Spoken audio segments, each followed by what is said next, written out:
Muy buenos días, estimados estudiantes. Bienvenidos a esta clase donde se tratará el tema de psicología de la salud.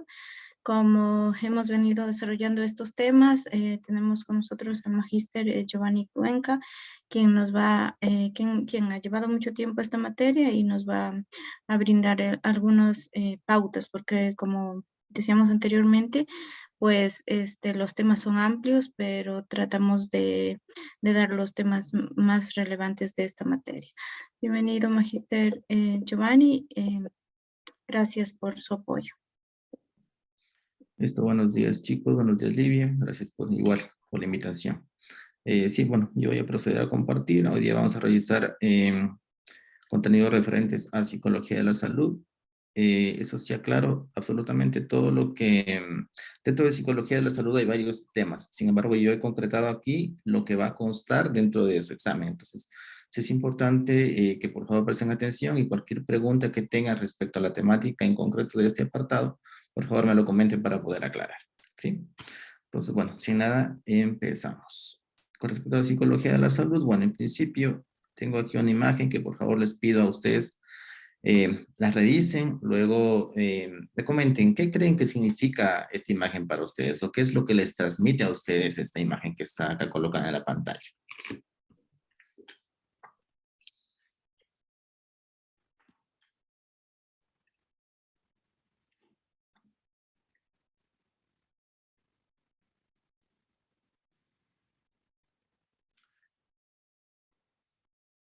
Ok, Manuel Rodríguez, ¿qué significa para ti la imagen que está en la pantalla? Que es importante la postura ante la situación. Por ejemplo, me recuerda la parte, bueno, un CEO que decía que sonrías aunque estés triste. El hecho de sonreír hace que tu cerebro se confunde y crea que estás feliz. Algo así entiendo la imagen. Muchas gracias, Manuel. María Gabriela. Buenos días, profe. Yo le entiendo, que va más a lo del lenguaje corporal, que es demasiado importante, que transmite mucho y asimismo nos dice que al estar deprimido, cómo es la postura y también cómo sería la postura al no querer enfocarse a este estado de ánimo. En sí es el lenguaje corporal. Listo, gracias chicos. En efecto, es lenguaje corporal. Tal como decía su compañero Manuel y su compañera María Gabriela, tiene que haber una coherencia, sí, entre mi estado emocional y el lenguaje corporal, lo que yo estoy proyectando. Entonces, aquí, bueno, a manera de ironía, en este caso le dice, bueno, para que alguien te crea que en verdad estás deprimido, ¿sí? Tienes que estar con la cabeza y demostrar realmente que estás deprimido, porque si no nadie te va a creer. Y lo mismo pasa, por ejemplo, en terapia o ya en campos más avanzados de la psicología de la salud, que tiene que haber esta coherencia. Entonces, lo que yo hago, cómo me comporto y cómo actúo, es el hecho de cómo también yo me siento. Entonces, si yo considero que soy una mala persona, que no sirvo para nada, que tengo un autoestima, un autoconcepto bajo, me lo voy a creer. ¿Sí? Me lo voy a creer y mis actos y van a estar en consecuencia de cómo yo me siento. Entonces, por ese tipo de pensamiento un poco negativo, es que yo no voy a poder surgir. Si por el contrario tengo una creencia en fundo más el positivismo que yo estoy demostrando, voy a llegar a ese poder de convencimiento. Entonces, tal vez no sea un cambio radical de un día para otro, pero sí es un proceso. Entonces, sí es importante el estado de la salud mental para yo, a partir de eso, sí generar tipos de acciones e ir generando actitudes positivas que sí logren cambiar el estado de ánimo o incluso los hábitos que yo tengo con respecto a mi vida. ¿Ok? Entonces, un poquito avanzando con respecto a esto que hablamos de la psicología de la salud, vemos que hay una relación entre los conceptos que están enfocados en lo que tiene que ver con la salud y la enfermedad. ¿Sí? Entonces, para comprender un poco de cómo ha ido evolucionando ese término, vamos a realizar un poquito un resumen un poco corto con respecto a cómo ha ido evolucionando esta forma de entender o cómo ha ido evolucionando el concepto de salud y enfermedad. Porque hace referencia a una condición humana que depende mucho de la cultura, ¿sí? Y esta forma de concebirla ha influenciado la orientación o el enfoque que el ser humano ha tenido de las prácticas de salud y que han predominado en el pensamiento de la humanidad a través del tiempo, ¿sí? Entonces, tenemos en principio que en la Edad Antigua existía un concepto o una concepción mágico-religiosa con respecto a estas dos variables, ¿sí? Se creía que las diferentes fuentes externas incidían sobre el ser humano, ¿sí? Y que lo enfermaban. Entonces, se basaba mucho en las creencias que decían los dioses, por ejemplo, o que el proceso de enfermedad se debía a la ira de los dioses, y estos envían una serie de hechizos, por ejemplo, que causaban las enfermedades. Ya en el siglo V, con Hipócrates, inician los primeros estudios para comprender las causas naturales de la enfermedad, ¿sí? Y también para comprender la influencia del medio sobre la salud. En ese caso, se desarrolla aquí también la teoría de los humores, ¿sí? Que indica, por ejemplo, que este proceso de salud y enfermedad está concebido por 5 humores, que son la sangre, la bilis amarilla, la bilis negra, las flemas, ¿sí? Entonces, esta mezcla, adecuada o no, definiría la presencia o no de la salud y enfermedad. Si yo tengo un poco más alterada, por ejemplo, la sangre, que la bilis amarilla, me va a provocar este tipo de afectación que yo tengo. Entonces, lo importante es que yo pueda tener estos aspectos en constante equilibrio. Y un poco ya con Platón, se consideraba que la salud y la enfermedad se encontraban determinadas por un principio no material, ¿sí? Que era como un arma divina, ¿sí? Como el neuma, que se conoce. Y que los procesos patológicos se producían por las modificaciones de la misma, de esta alma, en los organismos, y la influencia que tenía en los órganos, en los compuestos biológicos de nosotros. También se manifestaba que la causa de la enfermedad consistía en un castigo enviado del cielo, similar a lo que a la época anterior. Y por consiguiente, pues no tenía ningún efecto sobre ella, ningún tipo de medicamento, ningún tipo de medicina que yo podía consumir, porque ya estaba predeterminado que yo me iba a enfermar. Entonces, si yo quería curarme, solamente me iba a servir, por ejemplo, ritos, himnos o música, que yo elevaba a esa deidad en ese caso. ¿Ya? Un poco ya más con la Edad Media, esta Edad Media se encontraba un poco bajo la dominación de la Iglesia Católica, ¿sí? Entonces, en ese sentido, esta iglesia pues hizo prevalecer la interpretación mística de las causas de la enfermedad, ¿sí? Como que estaban también asociadas a la ira de Dios, o por ejemplo también a la acción de los demonios. Entonces, por las influencias religiosas no se podía inspeccionar el cuerpo humano. En esta época media, en esta Edad Media, hubo mucha limitación con respecto a la evolución de la ciencia, ¿ya? Porque, como he manifestado, por este tipo de influencias había una limitación y se consideraba que el yo alterar por ejemplo, atacar el cuerpo, lo estaba profanando, era como un pecado, entonces tenía que conservar el cuerpo tal como se encontraba, en una forma entera. Entonces, eso limitó mucho la investigación y el hecho de yo poder determinar cuáles eran, o si existía alguna afectación externa, o por qué las personas se enfermaban, por qué conservaban su salud, ¿sí? Por otra parte, en esta misma Edad Media, en el mundo árabe, que justamente en esta época tenía un elevado ya nivel económico y cultural, y de hecho practicaban en el mundo árabe la disección ya de cadáveres, o la observación, la experimentación, etcétera. En este mundo árabe se sustentaron mucho los enfoques materialistas, ¿ya? Para la explicación de la salud y la enfermedad, ¿sí? Ellos manifestaban, por ejemplo, que de acuerdo con el equilibrio, desequilibrio de 6 principios, se mantenía la salud o se producía la enfermedad. Entonces, ellos manifestaban que los 6 principios estipulados eran, por ejemplo, el aire puro, la moderación al comer y el beber, el hecho de que yo pueda tener un adecuado descanso y también tener horas adecuadas en mi trabajo, la vigilia del sueño, la evacuación de lo superfluo y las reacciones emocionales. ¿Sí? Entonces, en este mundo árabe hubo una figura que destacó, un médico muy reconocido que era Avicena. Entonces, Avicena, él llegó a plantear que el agua y en la atmósfera existían ciertos microorganismos que producían enfermedades y que éstas debían explicarse según la estructura y la conformación de cada individuo, ¿sí? Y también los factores, bueno, del medio ambiente. Entonces, esta conjunción de los microorganismos afectaba de forma significativa al cuerpo, ¿sí? Y producía las enfermedades.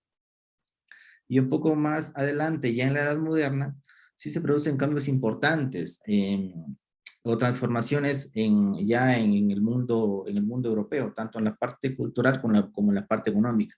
Entonces, aquí también, por ejemplo, hubo el declive de la Inquisición, que estaba castigado por acciones de pecado, ¿sí? Entonces, se castiga mucho, o mejor dicho, se abandonan las explicaciones religiosas para para la que como consecuencias de las enfermedades, y tomen muy en cuenta que ya existe una realidad concreta, una afectación ya más de carácter científico, ya no que haya una incidencia de los dioses para afectar la enfermedad.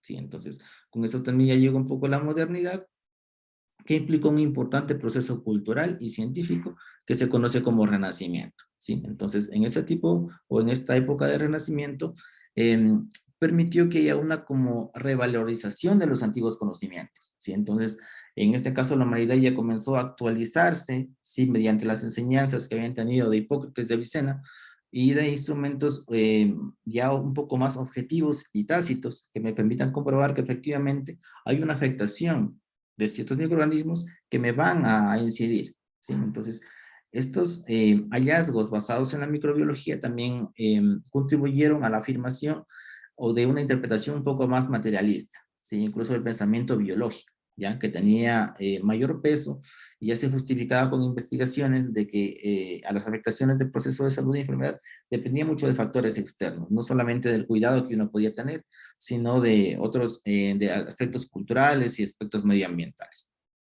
También en este caso surgen ya los hospitales, ¿sí? Que si bien existían en Europa anteriormente los hospitales desde la Edad Media, el hospital no era concebido como se está establecido en la actualidad, ¿sí? No era un medio de cura, ¿sí? Ni había sido concebido netamente para curar o para tratar personas, ¿sí? En ese sentido, en la Edad Media los hospitales eran un ambiente esencialmente como una institución de asistencia, en donde iban las personas ya un poco moribundas, que ya no tenían ningún tipo de salvación y solamente llegaban a morir. Entonces, se los excluía para que esas personas no puedan contaminar al resto, ¿sí? Entonces, ese era como se surgió, digamos, los hospitales. Entonces, bueno, el personaje ideal del hospital no era el enfermo al que hay que curar, ¿sí? Sino, como digo, el pobre que estaba un poco ya moribundo y con el hecho de que no pueda contaminar a los demás y con el fin de prevenir, ¿sí? Como una política de salud mental, se los excluían. Entonces, solamente se les daba algunos últimos auxilios, por ejemplo, últimos sacramentos, que era la función específica del hospital.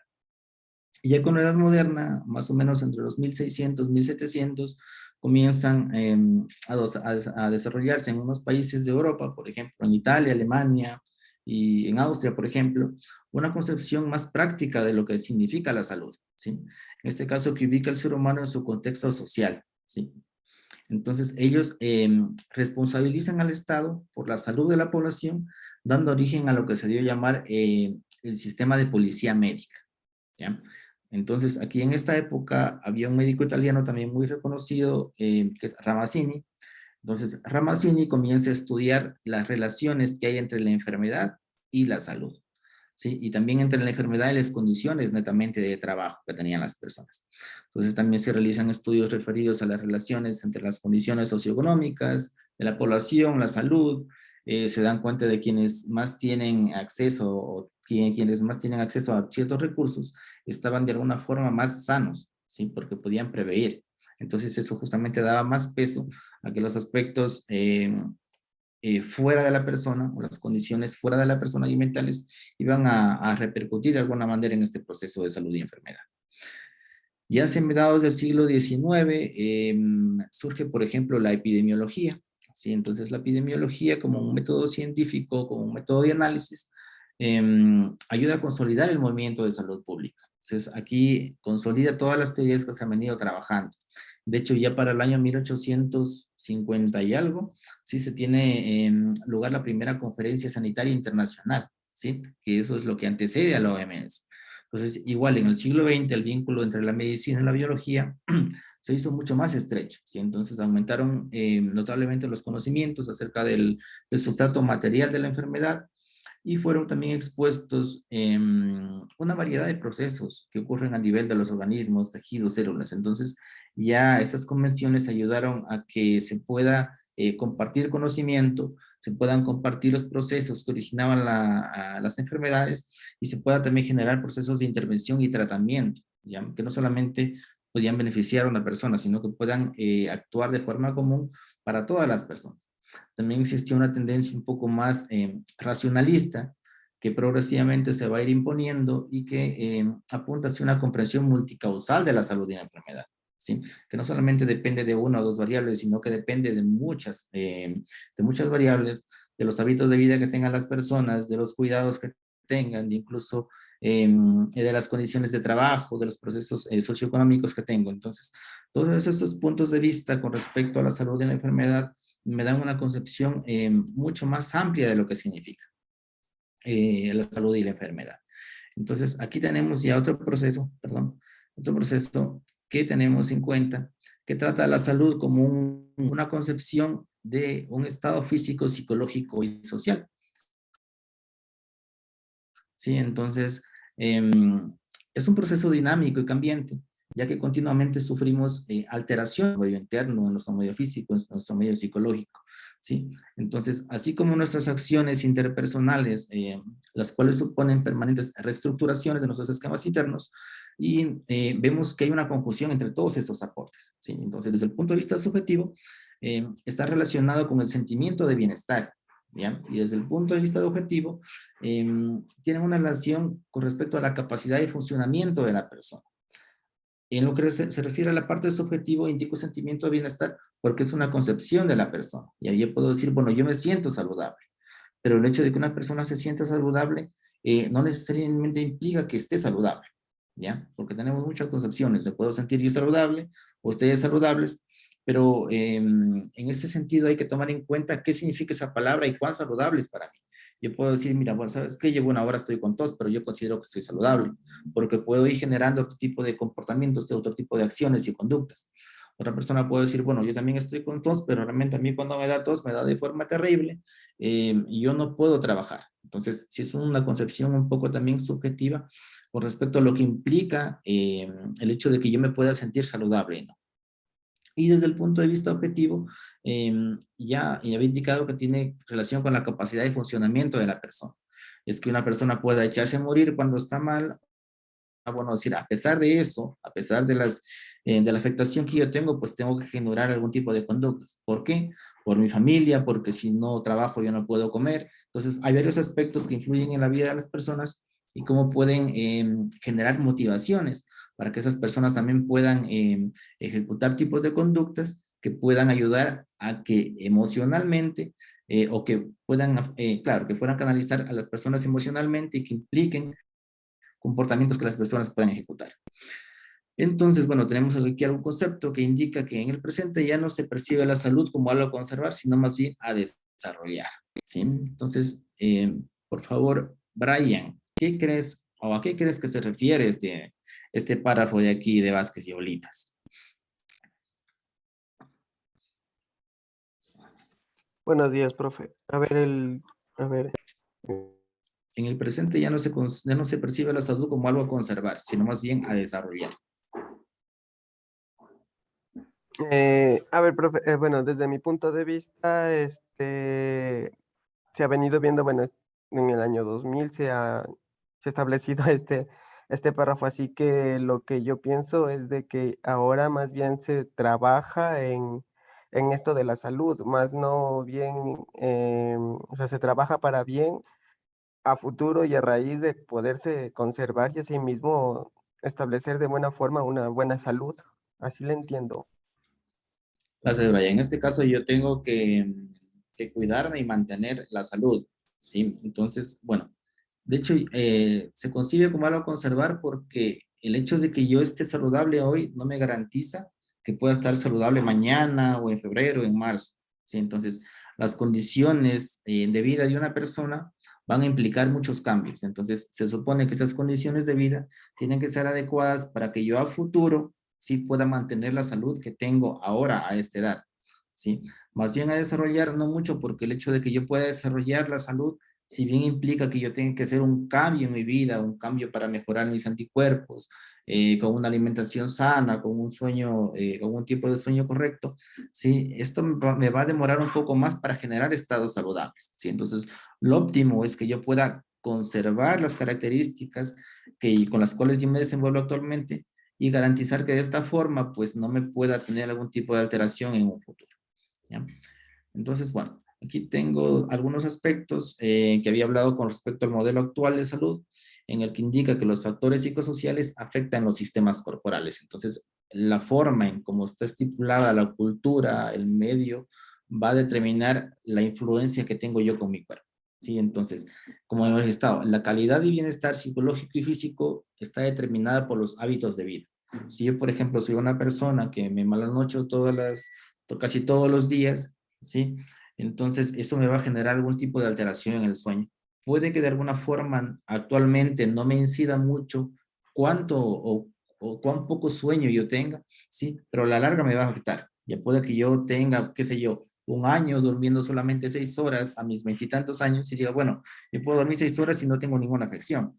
Pero sin embargo, a la larga vemos que eso sí produce algún tipo de degeneración afectiva, ¿sí? Entonces, por ejemplo, incluso si yo digo, bueno, yo estoy consumiendo, qué sé yo, tabaco todos los días, no he tenido ninguna afectación con mis pulmones, están bien, no tengo tos, no pasa nada, ¿sí? Pero vemos que estas acciones a futuro, ¿sí? Si es que las alargamos a lo largo del tiempo, valga la redundancia, me van a afectar. Entonces, todas esas características que tengo en mi vida, en los hábitos, me van a afectar y van a tener algún tipo de repercusión y consecuencias en mi vida.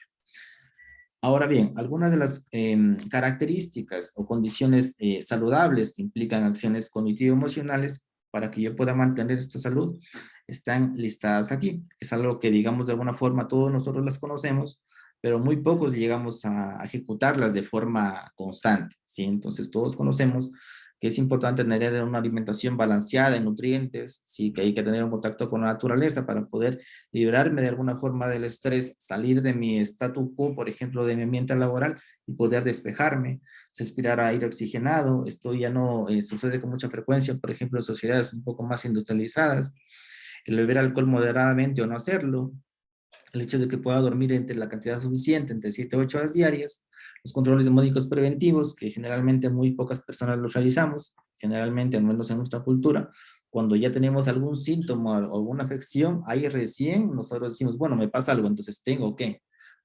Y ese algo que me pasa tiene que ser un poco significativo, porque si es que no me duele mucho, por ejemplo, bueno, yo digo, bueno, ya me pasará. Si es que no pasa, bueno, me voy a atender, es parte de nuestra cultura. Y también el hecho de que se pueda cumplir con las prescripciones médicas. ¿Sí? Si, por ejemplo, yo me voy a atender y el médico me dice, ¿sabe qué? Tiene que tomarse estas 30 pastillas un mes, una cada día. Ya, si yo, por ejemplo, me tomo unas 5 y digo, a las 5 me siento bien, pues ya dejo de consumir. ¿Sí? Entonces, sí es importante también tomar en cuenta estas variables y cómo repercuten las decisiones que nosotros tenemos con respecto a estos procesos de salud y enfermedad. Ok, entonces aquí el objetivo es incrementar la vitalidad para favorecer un mejor nivel de funcionamiento psicobiológico y a la vez hacer más lento el envejecimiento. Aquí es importante también tomar en cuenta que estas dos variables, mente y cuerpo, están interrelacionadas entre sí. Entonces, hay algunas recomendaciones sobre lo que hay que hacer para llevar un estilo de vida saludable y estas vienen determinadas de forma significativa en la conjunción de estos dos aspectos. Algo también que me había olvidado, que se refiere al modelo de salud actual, indica que la salud es la capacidad de adaptarse y de automanejar los desafíos físicos y mentales y sociales. Es decir, cómo yo me adapto a la sociedad en la que vivo, cómo yo me adapto a un estilo de alimentación adecuada, cómo me adapto, por ejemplo, a cambiar mi rutina o a dormir o más o menos de lo que estoy durmiendo. ¿Sí? Entonces, este proceso de salud y enfermedad vienen anclados por la mente y cuerpo y en la que tienen confusión algunos aspectos. Entonces, si yo, por ejemplo, me refiero a la parte holística, veo que esta relación a lo largo de todas las historias de las civilizaciones ha ido balanceándose, ¿sí? Desde una expresión holística a una visión dualista. Entonces, la primera, netamente en la parte holística, supone asumir que el ser humano es un todo, ¿sí? Es un todo indisociable, así que no se puede dividir. Entonces, esto suele conllevar un énfasis en lo que la persona puede hacer para mantener su salud, tal como por ejemplo ocurrió en Grecia y en China, o como en la actualidad propone el modelo biopsicosocial. ¿Sí? Entonces, el todo disociable quiere decir que la persona es un cuerpo entero que se enferma y no hay ninguna afectación externa que pueda repercutir en esa afección. Y en la visión dualista, por ejemplo, se implica una visión de la salud como algo que ya viene dado, como algo que está implícito, ¿sí? En este caso, se pone menos énfasis en la importancia de los comportamientos saludables que en los tratamientos de las enfermedades, ¿sí?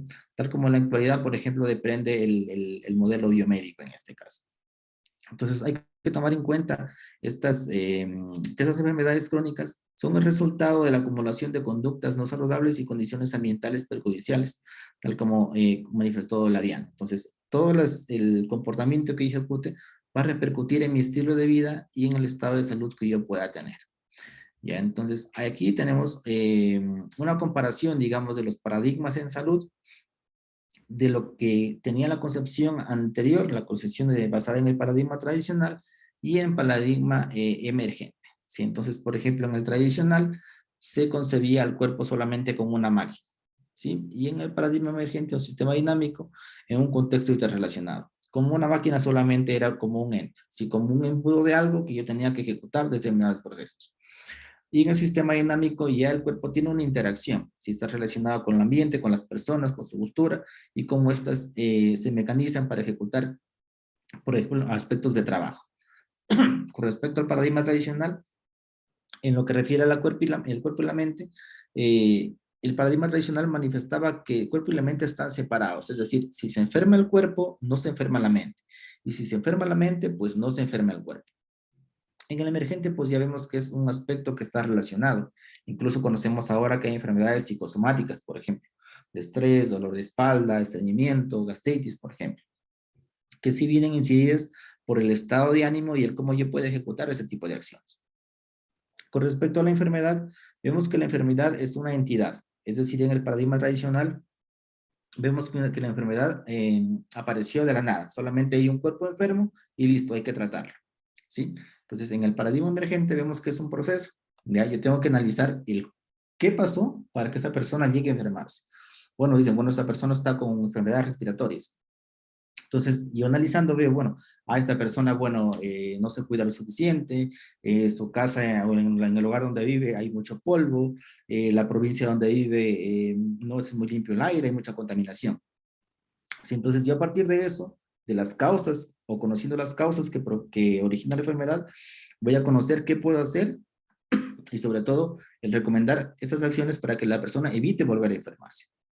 En el paradigma tradicional no, solo veo que una persona está, qué sé yo, con tos, doy un remedio para la tos y listo. ¿Sí? En el tratamiento, más o menos está centrado en lo anterior que me había manifestado. Es la limitación y tratamiento de síntomas. Si la persona está con tos, bueno, yo voy a eliminar todos los síntomas que tenga la tos.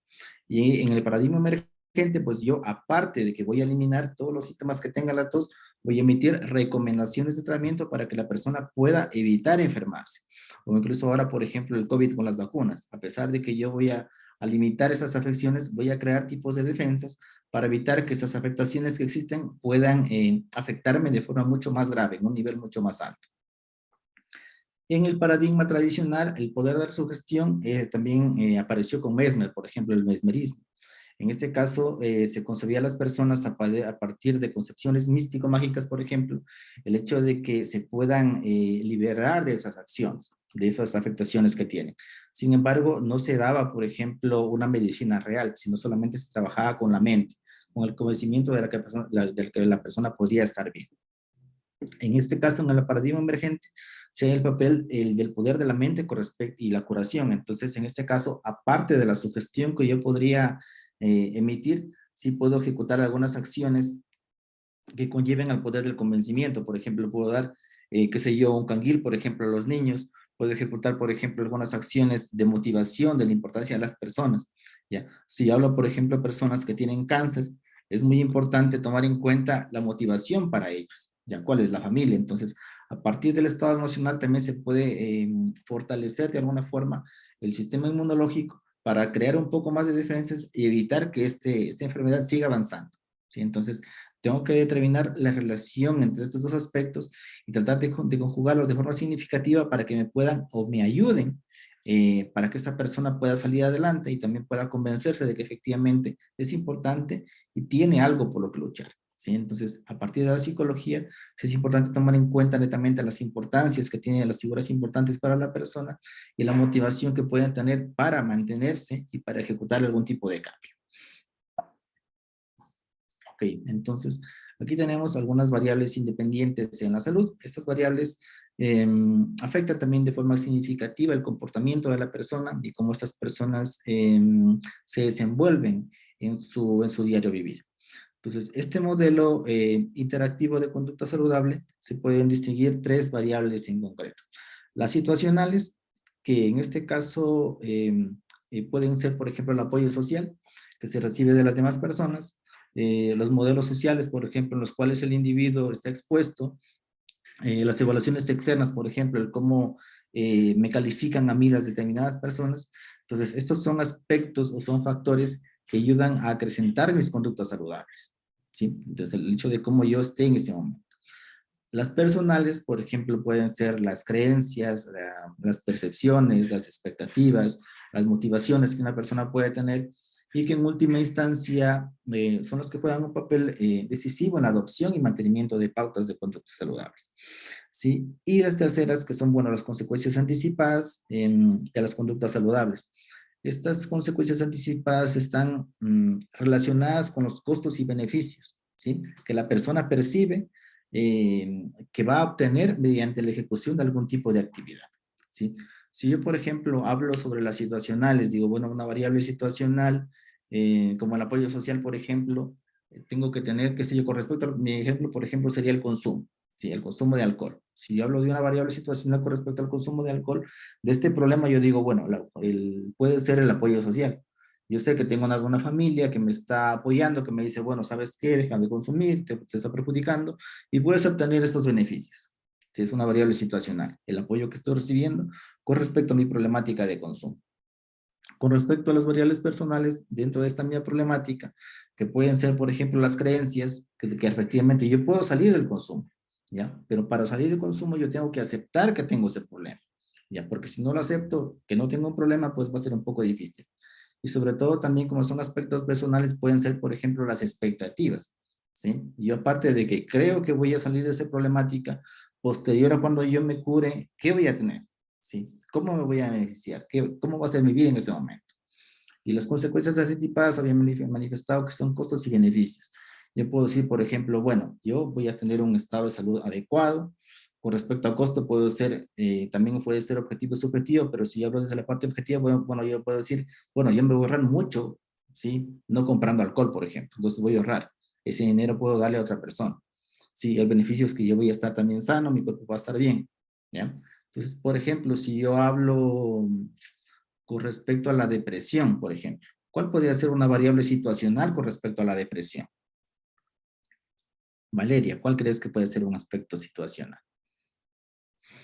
Yo considero que a lo mejor puede ser el ambiente donde se vive. Ya, pero ¿cómo podría incidir este ambiente? Puede ser caótico, a lo mejor no se siente escuchado por sus papás. Bueno, en este caso, dentro de una familia, no se siente escuchado por sus papás no le prestan la atención debida. O sea, aspectos psicológicos dentro de los que pueda existir en un ambiente familiar. Listo, muchas Que no gracias. sientes apoyo. Listo. Y como variables personales de la niña problemática de depresión, las personales he hablado que pueden ser las creencias, expectativas, motivaciones. ¿Cuál puede ser una variable personal con respecto a esta misma problemática de depresión?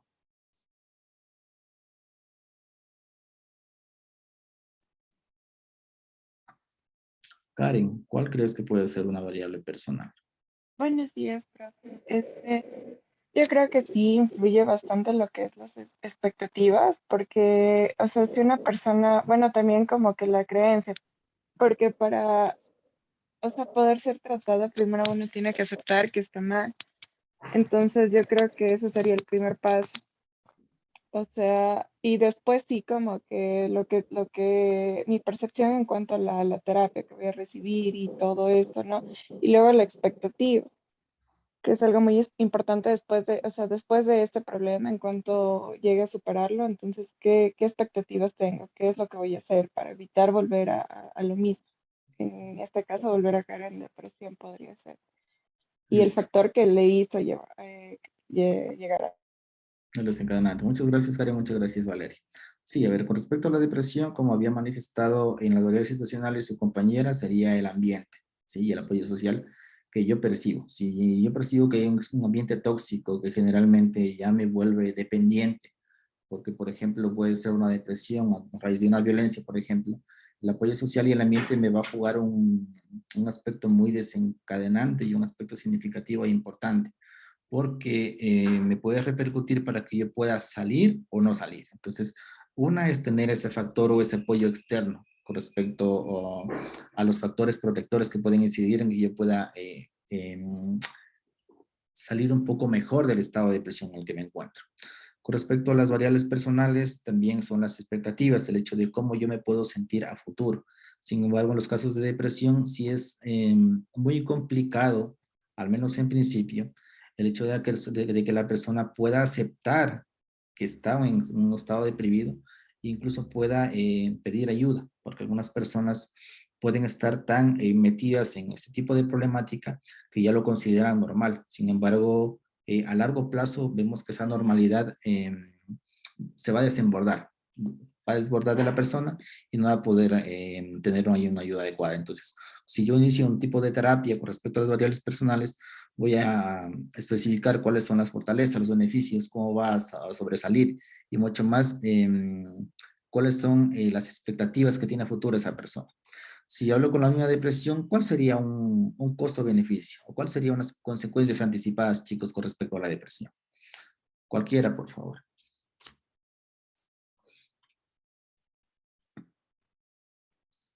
María Gabriela, pregunto nuevamente, ¿cuál sería una consecuencia anticipada de poder curarme de la depresión en este caso? Puede ser requerir ayuda antes de llegar a caer más.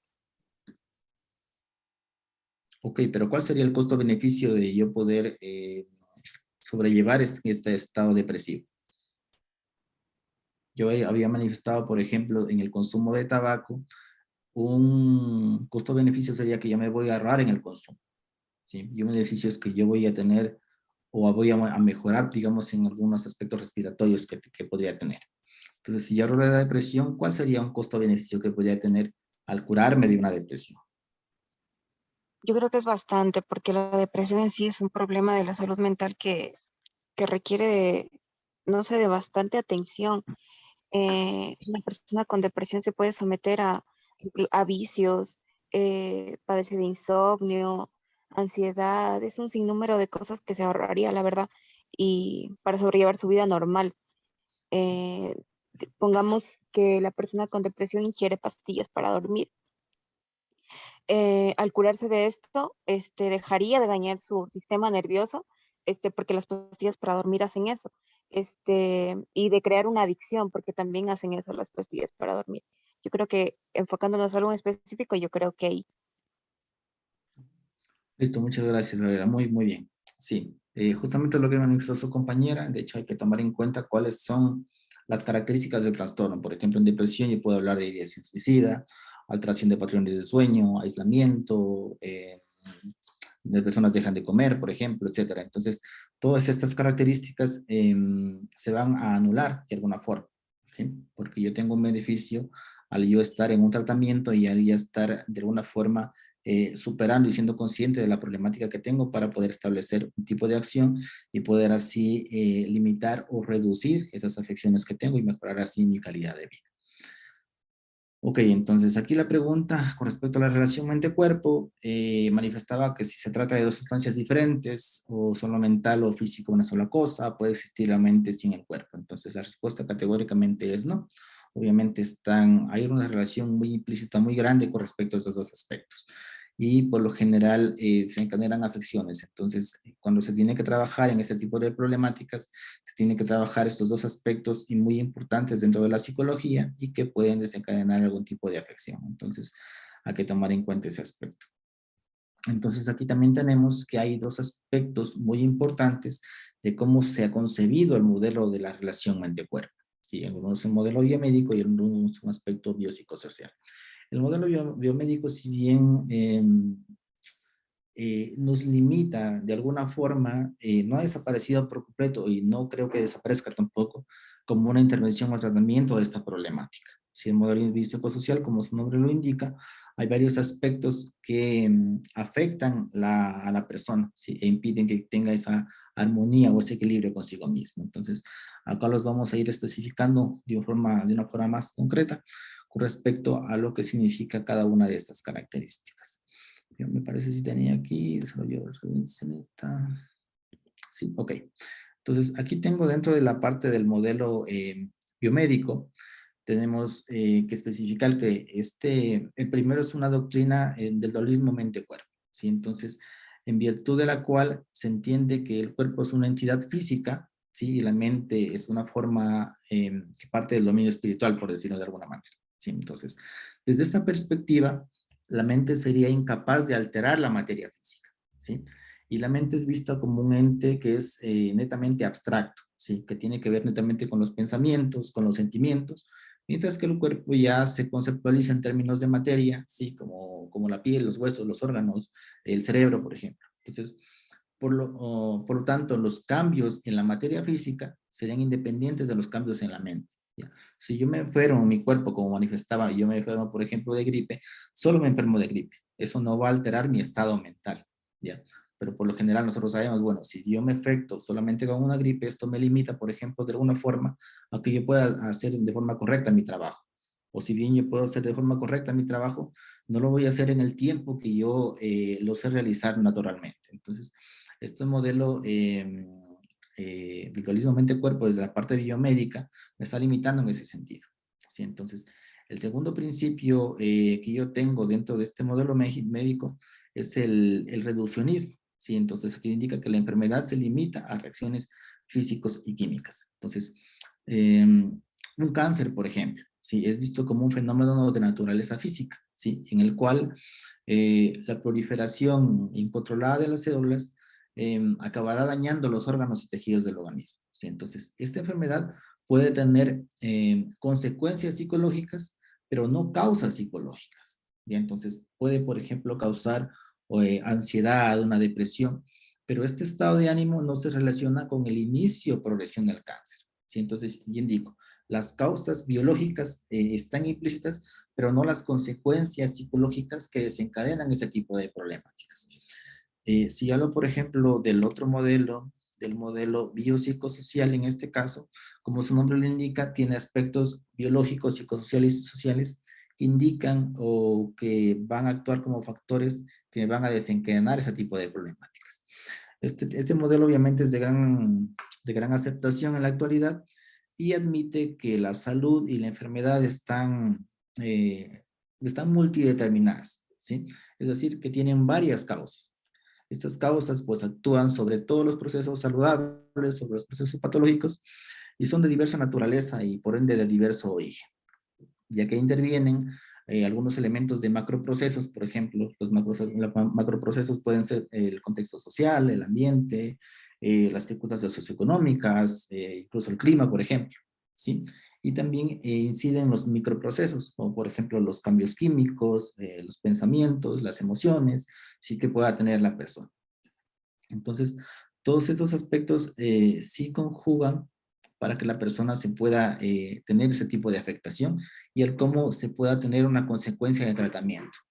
Ya, entonces, con todo lo que hemos revisado anteriormente, vemos que el surgimiento de la psicología de la está enfatizada en la promoción y mantenimiento de la salud, en la previsión y tratamiento de la enfermedad, en el estudio de la teología, es decir, cómo los procesos pueden ir avanzando para que esta salud se mantenga, cómo yo puedo promocionar la salud para evitar que las personas se enfermen, cómo yo puedo ya a partir de la promoción de la salud mantenerla, es decir, que las personas esas características, esas conductas, esos comportamientos adecuados. Y justamente también sobre el estudio del sistema sanitario y la formulación de una política de salud, lo que había manifestado ahora con las epidemiologías, ¿sí? Entonces, hay que establecer algunos lineamientos claros para que todas las personas los lleven a cabo y así se eviten enfermar a esas personas y que puedan enfermar a otras personas. Entonces, aquí tenemos que hay algunos aspectos en los cuales trabaja la psicología de la salud y está relacionada. Ya tenemos, por ejemplo, el aprendizaje del desarrollo, es el cómo las personas fueron tomando conocimientos anteriores, fueron especificándolos, ampliándolos, desarrollándolos, ¿sí? Para crear nuevas teorías. El aspecto social, neuropsicológico, experimental, ya se ha hecho muchos estudios sobre cómo influyen en nuestros pensamientos, cómo por ejemplo nuestro sistema nervioso está multideterminado y cómo pueden ejecutar diversos tipos de conducta. La personalidad, pues todos sabemos que existen las diferencias individuales, las personas podemos reaccionar de forma diferente ante una misma situación, entonces esto también influye mucho en cómo nos comportemos y en las acciones que podamos ejecutar. Está relacionado mucho con la psicología clínica y los campos que yo pueda determinar. Por ejemplo, si yo tengo algún tipo de afección, no necesariamente en un ambiente psicológico puedo tener un mismo modelo de tratamiento. Para algunas personas puede funcionar mucho el modelo cognitivo-conductual, para otras personas el psicoanalítico, para otras personas la gestal, por ejemplo. Entonces, sí influye mucho cómo se puede abordar estas características de ese tratamiento. Incluso la sensación y percepción, en este caso ya había manifestado también, hay algunos aspectos un poco subjetivos de cómo una persona puede tener esa sensación, que una persona puede decir, bueno, yo estoy con tos, o yo puedo, qué sé yo tengo un nivel de ansiedad, pero puedo controlarlo. Otra persona puede decir, bueno, yo también tengo el mismo nivel de ansiedad por estas características, pero no puedo hacerlo, ¿ya? Incluso pueden que haya muchas motivaciones o muchos factores alentadores. Una persona, por ejemplo, que tenga, qué sé yo, un tipo de fobia, ¿ya? Pero que tenga un hijo, bueno, necesariamente tiene que trabajar en esa fobia, qué sé yo, si es una fobia social para poder salir, ¿sí? Y poder, no sé, buscar comida para su hijo. Entonces, otra persona sería su motivación. Otra persona puede que sea un poco más dependiente y realmente no tenga esa necesidad. Entonces, por eso va a demorar un poco en buscar ese tipo de cuadro de tratamiento, porque realmente no tienen una motivación implícita y porque están de alguna manera solapando esa ayuda. Entonces, hay muchas características que juegan con la psicología de la salud y pueden incidir en cómo esa persona pueda curarse en más rápido o en mucho más tiempo. Dentro de la importancia tenemos que hay algunos aspectos como la biología humana, medio ambiente, estilos de vida y asistencia sanitaria, lo que habíamos conversado. Todas esas características van a afectar a la psicología de la salud, en cómo las personas puedan llevarlas a cabo, y no solamente a las personas, sino también en los aspectos un poco más sociales, en los grupos sociales. Ya si hablamos, por ejemplo, a nivel de políticas de salud, vemos que hay que considerar todos estos aspectos para poder generar algún tipo de intervención. Entonces, ahora, por ejemplo, con la situación del COVID, se tuvo que analizar todos estos aspectos, la genética, la contaminación, las conductas, la calidad, la cobertura, para que se puedan establecer, por ejemplo, las vacunas, cómo se administrarán, en qué nivel, cómo se distribuirán, se limitarán, por ejemplo, por grupos etarios, etcétera. Entonces, sí es importante que se puedan analizar todos estos conceptos para así brindar un tipo de ayuda que sea canalizada justamente a la población adecuada, en la edad adecuada, y puedan tener un tipo de recuperación un poco más eficaz, ¿sí? Entonces, aquí resumiendo un poco, tenemos que esta calidad de vida está orientada netamente a mejorar la vida de las personas, perdón, la psicología de la salud está enfocada a mejorar la calidad de vida de las personas a través de diversos programas preventivos que fortalezcan el autocontrol y la regulación física y psicológica. Generalmente eso, o sea, tenemos que tomar en cuenta que las personas somos las que canalizamos, las que desarrollamos determinados tipos de acciones, pero para generar y ejecutar ese tipo de acciones tenemos que tener algún tipo de motivación, ya sea personales, ya sea sociales, ¿sí? Para poder establecer ese tipo de comportamientos. El hecho también que se pueda planificar acciones que permitan modificar la probabilidad de ocurrencia de estos procesos mórbidos, ¿ya? Se tiene que tener un plan de acción para que se puedan llevar a cabo, no se pueden hacer un poco de forma impulsiva, si se tiene que analizar con los medios adecuados, con los medios tecnológicos adecuados, con las personas también que nos puedan ayudar a movilizar ese tipo de acciones para que se puedan generar algún tipo de cambios. Y los lineamientos de desarrollo y aplicación de la psicología de la salud generalmente ya inciden incluso en los aspectos gubernamentales que pueden contar con la capacidad adecuada para que se puedan llevar a cabo todos estos aspectos, ¿sí? Entonces acá hay algo relacionado con los hábitos saludables. Yo había mencionado que dentro de la psicología de la salud, en la psicología, por ejemplo, ahora que estamos tratando en UTPL, se trata mucho de la prevención y promoción de la salud. Entonces, aquí hay dos aspectos importantes que se tienen que llevar, que se tienen que tomar en cuenta para que se puedan mantener estos dos conceptos, ¿sí? La prevención de la enfermedad y el mantenimiento de la salud. Entonces, dentro de la promoción, tenemos que estos conceptos se refieren netamente a la adquisición y mantenimiento de comportamientos saludables y la prevención a la reducción o eliminación de comportamientos que se puedan calificar como de riesgo. Entonces, aquí tenemos algunos aspectos que pueden incidir en estas variables y cómo se puedan ejecutar, ¿sí? Tenemos también que de acuerdo a la concepción, los seres humanos no podemos clasificarnos simplemente como sanos o enfermos, ¿sí? Sino que el estado de salud es un proceso continuo, ¿sí? Por ejemplo, hablábamos en principio en las diapositivas anteriores que es un proceso dinámico y cambiante, ¿ya? Sin embargo, este estado de salud no depende de nosotros o solamente de la medicina, ¿ya? Sino también, por ejemplo, de los políticos, de la sociedad, por ejemplo, yo había puesto lo del COVID, de cómo se puedan gestionar ese tipo de acciones, vacunas, para que nosotros tengamos un estado óptimo de salud, ¿sí? Por ejemplo, en países en vías de desarrollo, sí, la salud empezaría a conseguirse cuando se satisfagan sus necesidades, ya sea de alimentación, de vivienda, de trabajo, ¿sí? Sus problemas económicos ya se puedan ser un poco más estables, ¿sí? Lo que puede iniciar por ahora algún tipo de afectaciones, por ejemplo, ahora campañas de consumo en adolescentes, por ejemplo. Entonces, sí hay varias entidades que están inmiscuidas para que se puedan o para que nos podamos ayudar en este caso, ¿ya? Estos son los países que no están o que están en vías de desarrollo. Sin embargo, por ejemplo, si yo hablo en países desarrollados, la salud se consigue previniendo los efectos secundarios que la riqueza produce, ¿sí? ¿Cuál sería, por ejemplo, un efecto secundario de la pobreza? Brian, ¿cuál crees que sería un efecto secundario de la pobreza? Perdón, de la riqueza en países desarrollados. ¿Cuáles serían las principales problemáticas que viven esos países? A ver, profe, de riquezas dijo pobreza. Sí, yo había hablado, por ejemplo, en países en vías de desarrollo, que hay algunas, se tienen que haber algunas acciones que puedan eliminarse, ¿sí? Por ejemplo, en países en vías de desarrollo hay necesidades de alimentación, de vivienda, de trabajo. Y cuando estas se satisfagan, pues voy a encontrar un nivel óptimo de salud, ¿ya? Por el contrario, los países ya desarrollados sí cuentan con una riqueza, ¿sí? Entonces, ¿cuál sería la problemática que podían tener y que puedan afectar su salud en esos países que sí tienen esa riqueza? Bueno, desde mi punto de vista ya serían los problemas así como quien dice psicosociales, como en esos países ya desarrollados, lo que más se enfatiza es en, un ejemplo, en las escuelas, el bullying. Ese es aún muy habitual en estos países. Listo, muchas gracias, Brian. En efecto, sí.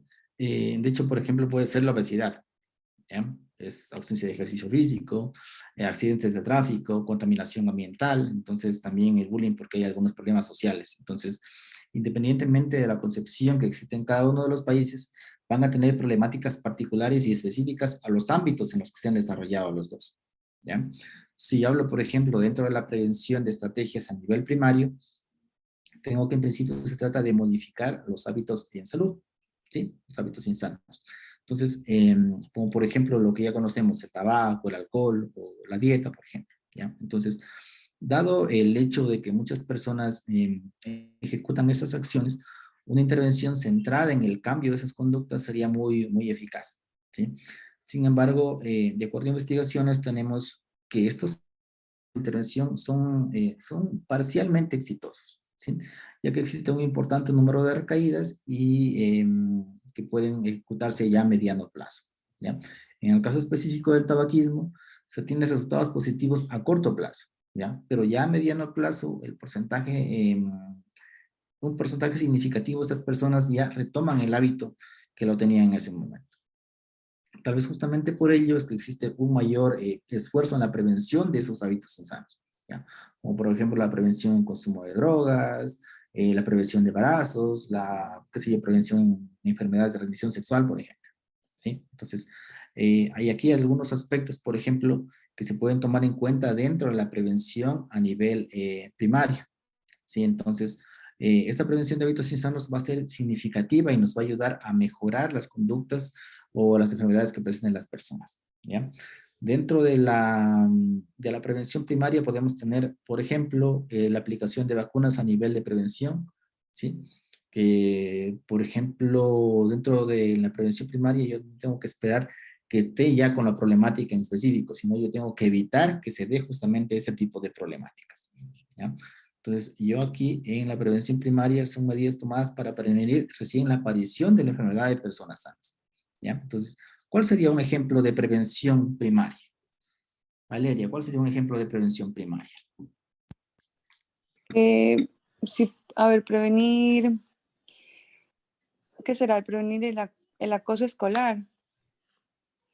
¿Ya? Ok. O incluso creo que si hubiese habido esta situación de las vacunas antes de que se dé el COVID, por decir así, prevenir antes de que ocurra algo. No, pero en este caso de las vacunas no sería un ejemplo adecuado porque ya el COVID existía. ¿No? Y hay que tomar en cuenta que son medidas para evitar que aparezca algo. Ya, por ejemplo, si Entonces, hablo lo de de... los embarazos en adolescentes. Bueno, Ya, sí existe mucha prevención para embarazos adolescentes. correcto. Entonces, si bien existe esa problemática, en mi población no la hay. Entonces, yo para evitar que se dé esa problemática en mi población, porque no existe todavía, yo voy a ejecutar algunas campañas de prevención, promoción para evitar justamente eso. ¿Ya? Entonces, por ejemplo, el hecho, por ejemplo, del consumo. Si yo pues, sé que hay un problemas de salud mental, de consumo, que están apareciendo de forma significativa en la sociedad, pero en mi comunidad aún no la hay, yo puedo psicoeducar a mis estudiantes, a los adolescentes que conozco, para evitar que se den y aparezcan ese tipo de problemáticas. Ok, déjenme ver. Ya, antes de eso. Entonces, hay que tomar en cuenta que ese tipo de poblaciones sí me van a afectar mucho, ¿ya? Por ejemplo, si yo hablo dentro de la prevención secundaria, que son los esfuerzos netamente necesarios para que se realicen para detener el progreso de una enfermedad, ¿cuál será un ejemplo de esto? ¿Ya? Si yo sé que mi población, por ejemplo, de adolescentes, de mi grupo de 100 estudiantes, ya unos 25 están consumiendo. Ya, ¿podría tratarse o podría ejecutar algún tipo de acción de prevención secundaria en este caso?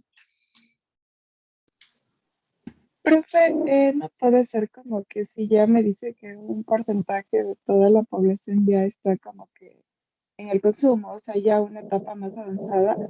O sea, yo creo que algo importante sería como que separar, ¿no? Esos grupos, porque al unirlos es llegar a lo mismo. O sea, llegar a un 100%, que todos lleguen a tener el tipo de consumo, ese mismo tipo de consumo. Pero, ok, fue Karen. Pero si yo hablo, por ejemplo, en estas 25 personas que están afectadas, el hecho de que yo pueda intervenir sobre ellas, podría tratarse de una prevención primaria o una prevención secundaria. O sea, sí depende del nivel. Si es que es un nivel que recién están comenzando, yo creo que sí, eso entraría en cuanto a la prevención secundaria, porque es detener el progreso, como que brindar puede ser estrategias de prevención de cómo, o sea, lo pueden ir tratando para no llegar a un nivel más elevado de consumo. Ujú. Ok, sí, en el caso de que ya exista patologías, por ejemplo, respecto a personas en específico que ya afecten su vida o sus aspectos personales, laborales y sociales, ya se trataría de una prevención terciaria, porque ya veo que hay una sintomatología clínica. Con respecto a los grupos, cuando por lo general se trabaja con campañas de prevención y promoción de la salud, yo, por ejemplo, hago una evaluación y veo que de mi población el 20% tienen consumo, por ejemplo. Entonces, sí se puede separar dichos grupos para trabajar con estrategias adecuadas solamente con el grupo que está con esa problemática y trabajar con otro tipo de estrategias con los grupos, por ejemplo, que no consumen. Entonces, eso me pueda garantizar de alguna manera que yo tenga mayores beneficios o que pueda tener una intervención eficaz justamente para tratar de paliar, en este caso, el ejemplo en específico de consumo. ¿Sí? Entonces, aquí hay que tomar en cuenta que sí depende mucho del nivel en que esté la persona afectada y en cómo se puedan ejecutar determinadas medidas para poder desarrollar también estrategias en específico que me ayuden a superar la problemática. Sí, tenemos, por ejemplo, que en la actualidad disponemos de mucha información sobre lo que se puede hacer o no para mantenerse saludables. Ya, sin embargo, también hay algunos obstáculos que nos pueden limitar a desarrollar ese tipo de comportamientos. Dichos obstáculos se pueden agrupar, por ejemplo, en varias categorías. En este caso, luego volveremos acá. Los obstáculos, por ejemplo, son las actitudes y pautas culturales. Entonces, aquí hay una concepción del hecho de que yo, al tener éxito, al vivir cómodamente o experimentar sensaciones fuertes, son en muchos casos catalogados como aspectos saludables, ¿ya? Sin embargo, hay que tomar en cuenta que no necesariamente es así. Hay veces, por ejemplo, que las personas se sobreesfuerzan, que si bien viven cómodamente es porque no duermen bien, porque, no sé, tal vez tienen en ese deseo de poder tener éxito, de poder tener bienes materiales, se descuidan ellos mismos, ¿sí? Entonces, sí es importante que estas variables se vayan jugando a las personas y cómo está concebida la concepción, la salud que tienen esas personas y con respecto a la importancia. Si yo, por ejemplo, doy mayor prioridad a tener éxito, pero ese tener éxito se refiere a que yo estoy descuidando mi salud en específico, no voy a ver una adecuada patrón cultural. Y así, por ejemplo, yo el tener éxito quiere decir que yo descuide a mis hijos, descuide a mi esposa, descuide a mi novio, ¿sí? Entonces, yo no veo que hay un equilibrio, ¿ya? Entonces, esa concepción o ese chip que tenemos a veces en nuestra sociedad sí me va a afectar, ¿ya? Con respecto a la naturaleza de los hábitos saludables, aquí hay muchas personas que pueden ser perniciosas para la salud llevan casi siempre una gratificación inmediata en el sentido de las conductas. Aquí, por ejemplo, podemos poner como ejemplo los gimnasios, por ejemplo, ¿ya? Yo sé que si yo voy a un gimnasio, la ganancia que voy a tener va a ser a largo plazo, y ahí yo a largo plazo voy a mejorar mi salud, voy a mejorar, por ejemplo, mi estado corporal, etcétera, ¿sí? Pero la naturaleza de los hábitos saludables personas, o el chip que tenemos es que todo lo queremos rápido, todo lo queremos ya, en este momento. ¿Ya? Entonces, si yo ejecuto, por ejemplo, ahora algún tipo de acción de irme al gimnasio, eso me va a costar, ¿ya? Me va a implicar que yo tenga disciplina, que yo sea un poco, sea regular, que sea constante, justamente en las acciones que hago para mantener ese nivel de salud. Pero si yo, por ejemplo, ejecuto esa acción y veo que a la semana no tengo resultados, a las 2 semanas no tengo resultados, sí, entonces me voy a desmotivar. Entonces, esa naturaleza de los hábitos saludables sí requiere una disciplina o una constancia para que se pueda mantener en el camino, para que se pueda ejecutar a largo plazo y que sí me ayude a mantener estas pautas culturales de salud que me van a beneficiar justamente en el presente y a largo plazo. Ok, el sistema sanitario y cambios en las recomendaciones sobre la salud.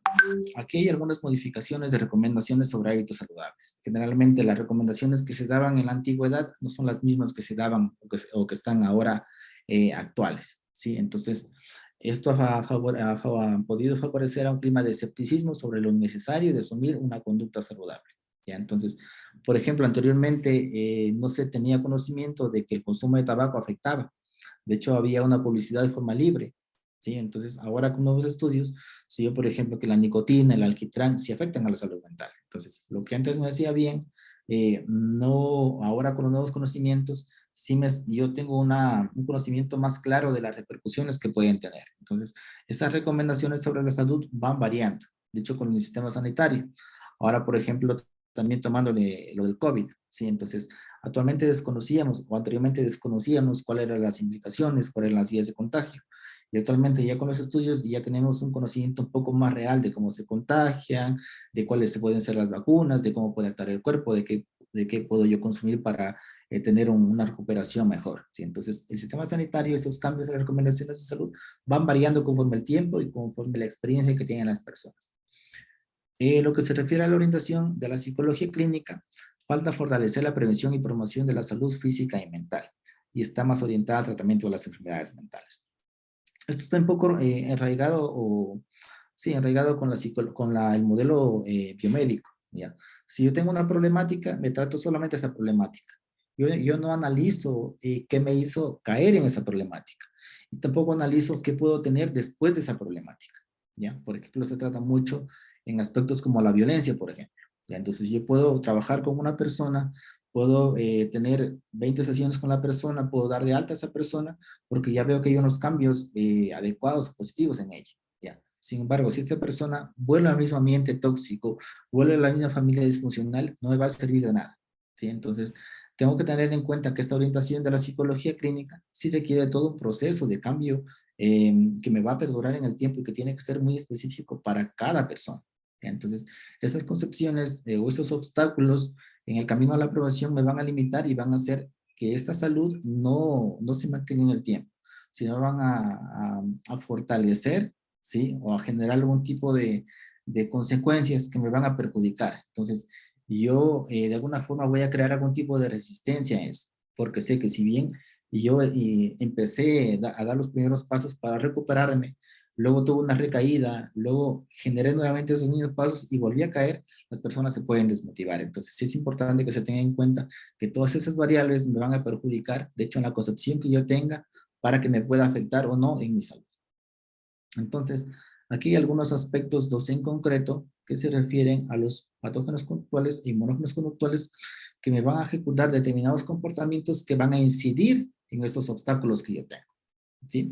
El primero de ellos es el patógeno conductual, que se refieren a comportamientos que incrementan la susceptibilidad de la persona a las enfermedades de mayor prevalencia, ¿sí?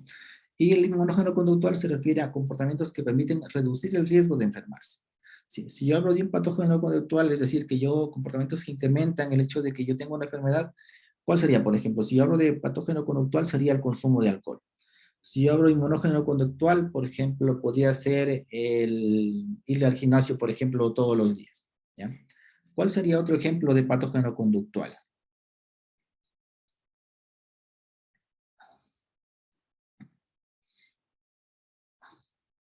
Manuel, ¿cuál sería un ejemplo de patógeno conductual?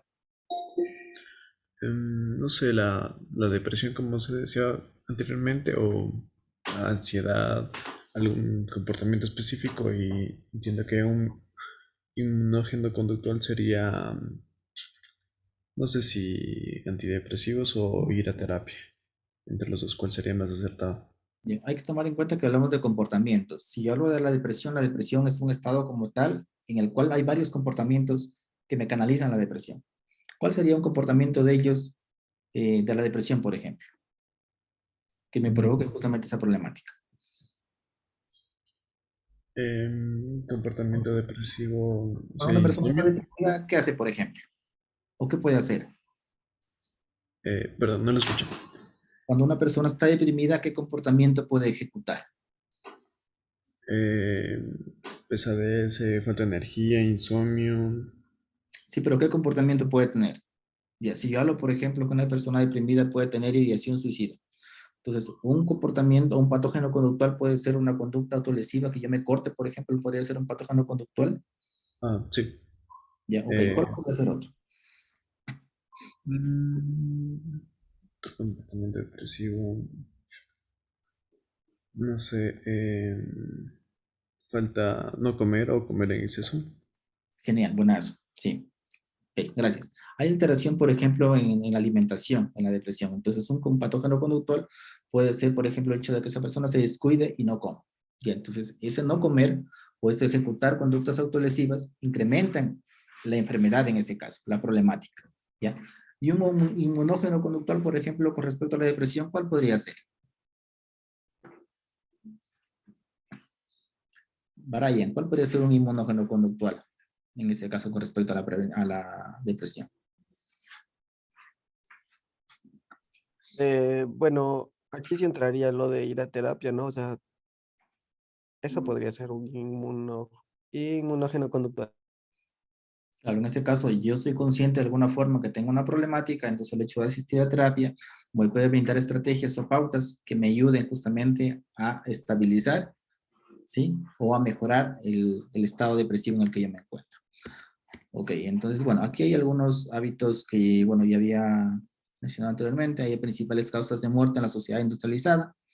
Sí, aquí, por ejemplo, podemos ver que el tabaco, sí, está presente netamente como factor de riesgo, ¿sí? Hay algunas causas de mortalidad como ataques al corazón, neoplasias malignas y accidentes de circulación. Y todos estos están incidido como factores de riesgo algunas sustancias que están de consumo ilegal para personas menores de 18 años. Entonces, incluso aquí el estrés vemos que es un factor importante, ¿sí? Entonces, hay algunos factores de riesgo que me van a incidir mucho, ¿sí? Para una causa de mortalidad, que si nosotros no limitamos o no lo llevamos a cabo de forma adecuada, pues obviamente me van a canalizar de forma negativa en mi vida, o a repercutir de forma negativa. Algunos hábitos de vida que ya habíamos mencionado anteriormente también son los que constan acá. Sí, entonces sí es importante cumplir de forma regular, sí, al menos algunos de ellos. Las personas por lo generalmente somos un poco descuidadas y de malos hábitos. Entonces siempre esperamos tener un signo negativo para recién ahí empezar a canalizar o ejecutar algún tipo de acción que pueda mejorar la salud o el estado de salud que yo antes lo tenía, ¿sí? Entonces, bueno, acá también hay algunos aspectos también significativos que determinan la conducta en mi salud, ¿sí? El primero de ellos tenemos que es el contexto social. En este contexto social, sí puede ejercer una notable influencia sobre los hábitos de la salud de una persona, ¿ya? Por ejemplo, un grupo de adolescentes puede ser notable condicionante o un notable condicionante para que los adolescentes comiencen a fumar. Entonces, yo puedo ser, por ejemplo, si yo hablo de consumo, puedo hablar de la presión social, entonces de mis compañeros en el contexto social.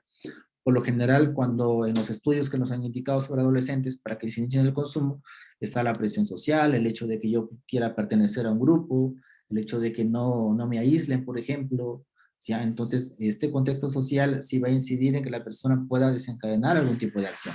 Si yo hablo, por ejemplo, con respecto a la percepción del síntoma, esta percepción del síntoma también influye para que las personas decidan un cambio de sus conductas o no, ¿ya? Por ejemplo, en sus hábitos alimenticios, luego de haber tenido una hipertensión, por ejemplo.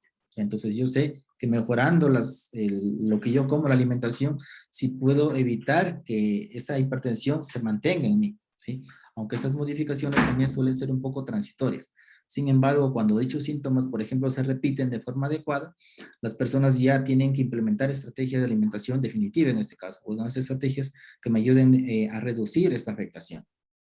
Entonces, el síntoma cumple una función como de señal de problema de salud, ¿ya? Entonces, aquí también, lo que yo hablaba, a las personas a veces somos de malos hábitos o esperamos a que haya alguna acción significativa que nos limite de alguna manera para recién ahí ejecutar algún tipo de cambio.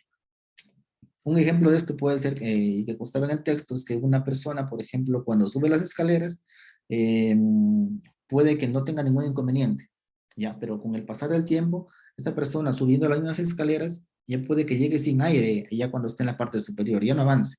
Entonces, esto puede dar un comienzo como a que la persona tome conciencia de que algo está pasando en su organismo, porque antes, al llegar a la última grada, llegaba normal y ahora ya llega casi sin aire. Entonces, se puede ser un desencadenante para que la persona pueda iniciar, qué sé yo, un programa de ejercicio físico o mejore la alimentación. O, por ejemplo, otro puede ser que un fumador que comienza a toser de modo persistente cuando ya empieza a fumar. Entonces, eso es un indicativo de que algo está pasando, ¿ya? De que el hecho de que haya consumido tabaco anteriormente o todo ese tiempo que haya consumido tabaco puede que repercute en el estado en que está actual, ¿ya? Entonces, un determinante de la conducta de salud es esta percepción del síntoma. Yo cuando visualizo el síntoma como tal, recién ahí comienzo a ejecutar algún tipo de acción. Yo no tengo una conducta de prevención. Los estados emocionales también juegan un papel importante, por ejemplo, la ansiedad, el aburrimiento, que suelen desencadenar conductas perjudiciales para la salud, ¿ya? Entonces, por ejemplo, estas conductas pueden ser, ya había mencionado, el hecho de comer en exceso, de beber demasiado alcohol, de fumar, de ser una persona sedentaria, por ejemplo, de estar aislada, ¿sí? Entonces, se ha observado que dentro de la población, al menos la población joven, en este caso, que aquellos que manifiestan unos niveles altos de estrés tienen una menor probabilidad de implicarse en conductas de salud en general, ¿sí? Asimismo, también en personas adultas que se sienten estresadas, tienen más probabilidades de comer, ¿sí? De comer más y peor, ¿sí? Peor calidad de comida. Y también de hacer menos ejercicios o fumar un poco más si ya son fumadores. Entonces, sí es importante también tomar en cuenta que estos estados emocionales me pueden repercutir en cómo yo pueda ejecutar algún tipo de conductas que puedan mejorar o puedan perjudicar mi salud. Entonces, el último aspecto es las creencias de salud. Sí, entonces, sobre las creencias, sobre la salud, sí influyen mucho, mucho los hábitos de vida que tengamos. Sí, entonces, cada cual construye un modelo explicativo acerca de la salud, ¿sí? De las causas de la enfermedad, de cómo repercute en mi vida. Entonces, el significado que le otorga a la salud, ¿sí? Así como el concepto acerca de la forma en que se deben implementar los cambios, va a ser muy significativo con respecto a lo que yo ejecuto, ¿sí? Entonces, una persona puede creer que mediante, qué sé yo, una dieta vegetariana o actividad física puede evitar el riesgo de contraer, qué sé yo, gripe, ¿sí? Entonces, o bien independientemente del estilo de vida que lleve, mediante estudios médicos periódicos, pues elimina el riesgo de padecer algún tipo de enfermedad, Y entonces lo que nos sucede ahora, por ejemplo, nuevamente pongo como ejemplo el COVID. Unas personas creen que, por ejemplo, qué sé yo, tomando cascarilla, solamente tomando jengibre, o que las vacunas no sirven, por ejemplo. Entonces, esas creencias sí me van a repercutir de forma significativa en que cómo yo tome en cuenta la enfermedad y cómo esta me va a afectar en mi vida. Entonces, al menos las creencias sí es un factor importante. Ya incluso las creencias pueden ser una herencia arcaica. Sí, la herencia arcaica quiere decir que yo vengo ya de las costumbres que tenían, qué sé yo, mis abuelitos, mis papás, y yo voy a actuar de la misma manera. Entonces, esas creencias sí me van a afectar mucho y de forma significativa en darme un determinante para cómo yo actúe y qué puede ejecutar con respecto a esas actuaciones que tengo. Sí, entonces, aquí también tenemos dos aspectos también importantes dentro de los determinantes, que son la vulnerabilidad percibida, que es un futuro de salud muy optimista o poco realista. ¿Sí? La vulnerabilidad percibida es la concepción que yo tengo con respecto a la afectación que estoy teniendo. ¿Ya? Si yo nuevamente digo, hablo del COVID, pues bueno decir, bueno, se están trabajando y hay vacunas, entonces todos nos vamos a recuperar. Otra persona puede decir, bueno, independientemente de que haya vacunas, hay muchas más variantes, las personas no se están cuidando, entonces veo que realmente esta problemática no va a pasar. Entonces la vulnerabilidad es la concepción que yo tengo con respecto a la problemática que estoy viviendo. La compensación de riesgo, como se detalla aquí, es la conciencia de que algunos hábitos no son saludables y convencimiento de que los hábitos saludables pueden compensar el efecto de los hábitos insalubres. ¿Ya? Yo puedo decir, por ejemplo, el ejemplo típico es, bueno, yo voy a hacer gimnasio, ¿sí? Estoy 2 horas matándome, que sé yo, en la caminadora, y cuando salgo, bueno, yo como ya boté energías, ya boté calorías, voy a comerme una hamburguesa. Sí, entonces, el hecho de que yo como una hamburguesa y voy a tomar una Coca-Cola Light, por ejemplo. Entonces, si yo hago acciones o compensaciones que puedan suplir estas problemáticas que estoy haciendo. ¿Ya? Entonces, es importante tomar en cuenta que no existe una compensación de riesgo por actuaciones. ¿Ya? Pueden que una persona haga o actúen como un mecanismo de defensa para compensar estas acciones negativas o que repercuten en mi vida con otras que no sean tan positivas. Sí, entonces es importante tomar en cuenta que esta compensación de riesgo no necesariamente puede implicar un cambio en las personas. ¿Ya? Entonces a veces las personas no somos conscientes de cuánta implicación existe o de cómo nos pueden afectar estas en las decisiones que tengamos y sobre todo en la estabilidad corporal y emocional que podamos tener. Para ello tenemos que hay algunos modelos que sí afectan la concepción o la creencia de nuestra salud. Entonces, aquí en el texto manifestaba un ejemplo de una revisión mamográfica para la prevención del cáncer de mama. ¿Sí? Entonces, este modelo de creencias de la salud establecería algunas predicciones en este caso. ¿Sí? Entonces, manifestaba, por ejemplo, que si una mujer percibe que es vulnerable al cáncer de mama, que este sería una amenaza para la salud. Entonces, que los beneficios de las revisiones son importantes y que el coste de la revisión pues es comparativamente bajo con respecto a los beneficios que yo puedo tener. ¿Sí? Entonces, es probable que esta medida preventiva, si se realiza de forma regular, va a evitar que yo pueda enfermar. ¿Sí? Entonces, además, si la persona tiene claves para actuar de tipo externo, por ejemplo, la información de la enfermedad, o de tipo alterno, por ejemplo, que yo un día me palpé y sentí que tenía un bultito en el pecho, entonces son indicios que me pueden dar pautas para saber que algo está pasando con mi cuerpo y yo ejecutar algún tipo de acción.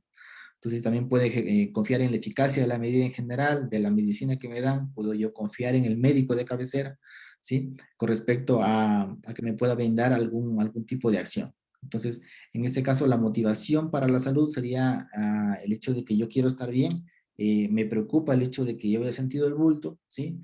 Y el control percibido es las acciones que yo pueda ejecutar para la acción percibida. Entonces, si yo sé, por ejemplo, que tengo condiciones económicas adecuadas y yo ya sé que tengo algún signo de malestar, puedo ir a donde un médico para que me dé algún tipo de diagnóstico o tratamiento adecuado.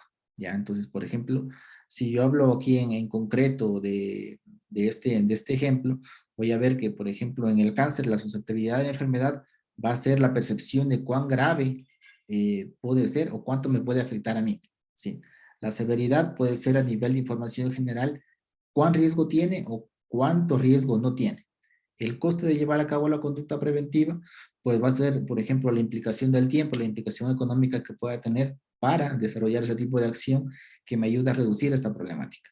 Los beneficios obviamente puede ser el hecho de que pueda estar un estado de salud adecuado. Las claves para actuar ya había manifestado anteriormente. Puedes sentir el bulto que yo alguna vez percibí, o alguna información externa que yo pueda haber leído con respecto a la afectación o la problemática que pueda tener esa enfermedad.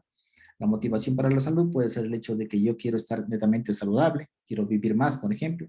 Y el control percibido, como ya lo había manifestado, son las acciones que puede ejecutar la persona al notar el síntoma que tiene. Entonces, la motivación acá para la protección fue desarrollada por Rogers en el 85 y para dar cabida al miedo como el componente emocional del cuidado de la salud, ¿sí? Entonces, según la teoría de la motivación para la prevención, hay dos tipos de fuentes de información, ¿sí? La ambiental, que puede ser por percepción verbal, y el aprendizaje observacional. Entonces, aquí tenemos algunos factores similares al modelo de creencias para la salud, que se refieren básicamente a la severidad de la enfermedad, como había estado, es el riesgo de yo tener o no esta enfermedad.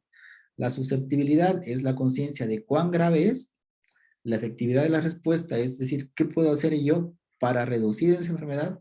¿O qué puedo hacer yo para tratar de salir adelante?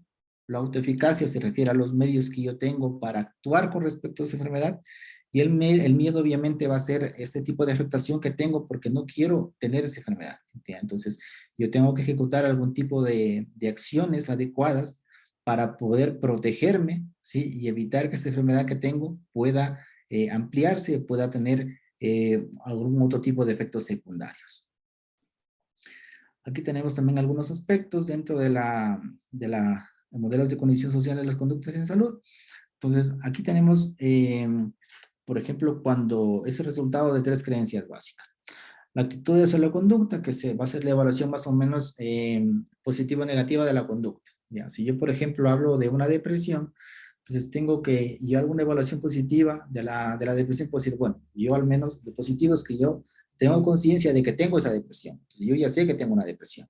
¿Ya? Entonces yo, a partir del conocimiento que tengo que generar algún tipo de acciones para tratar de reducir de esa depresión, porque no la quiero tener, porque sé o tengo conocimiento de que me va a perjudicar mucho más a largo plazo, de que me está denigrando como persona, de que es un estado emocional, de que es un estado temporal. Entonces el conocimiento va a ser positivo o negativo. Y dependiendo del conocimiento que yo tenga, yo voy a ejecutar una acción por la actitud que tengo. ¿Ya? Entonces la norma es subjetiva, va a ser la percepción de las normas sociales, la presión para realizar la conducta y motivación de la persona para aceptar esa presión. Puede ser que, por ejemplo, como norma subjetiva, yo sé que las personas con depresión en mi ciudad son tachadas, son etiquetadas, ya entonces yo me voy a sentir presionado, yo me voy a sentir vulnerable, yo voy a tener baja autoestima, porque aparte de que no quiera tenerlas, sé que me van a rechazar, por ejemplo, por esta conducta o por ese estado de salud que yo tengo. Ya entonces, esta norma subjetiva va a ser un poco implícita y va a estar en función de cómo las normas de la sociedad y cómo la sociedad catalogue esa problemática y me hagan sentir a mí de tal o cual manera. Y el control conductual percibido es la creencia de que una persona puede llevar a cabo una conducta particular teniendo en cuenta factores de control interno y factores externos. ¿Sí? Entonces, el control conductual percibido se refiere a la capacidad que yo puedo ejecutar, a las acciones, a la aptitud que yo puedo desarrollar para poder trabajar en esa problemática que tengo, ¿sí? Conociendo cuáles son los beneficios, los perjuicios, la afectación que tengo en control interno y la afectación externa. Si yo sé, por ejemplo, que mi problemática, por ejemplo, de ansiedad o de alguna fobia social me está impidiendo salir a la calle, ya puede ser un control interno porque sé que me impide salir a la calle.